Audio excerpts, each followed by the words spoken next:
Too small.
So ito na mga ka-farmers, yung incubator natin.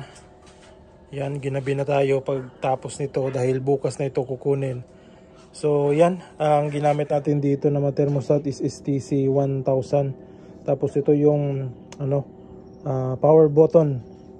So kapag i-on ito, mag-on lahat. So ito naman yung para sa automatic na maset yung ating turner sa pagbaliktad ng itlog. Ito naman sa pag-align ng itlog kung sa pag-alay ng itlog mga ka-farmers, left or right kung maglalagay tayo o maglo-load ng itlog. So yan yung button na gagamitin natin.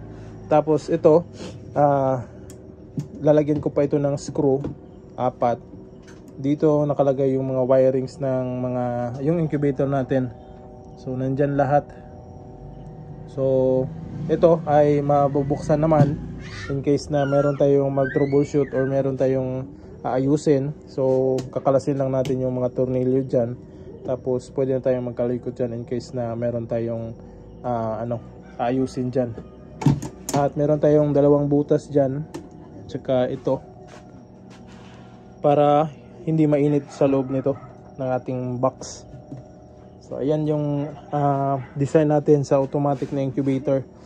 So dito naman sa likod merong butas dyan at 2 dun sa ilalim. So dito 2 kasi yung fan or blower nitong ating incubator. Alright, so dito naman, so ayan yung loob ng incubator natin. So may 2 blower, nandun yung yung turner natin, yung makina na pag-ikot nito. So 2 bulb, tig 25 watts lang yan. Tapos ito yung egg tray, ito yung egg tray ko pero papalitan ko ito ng bago. So egg tray ko lang ito for example lang dito. So papalitan ko yan ng bago na 2. Tapos ito naman yung hatcher. Yan.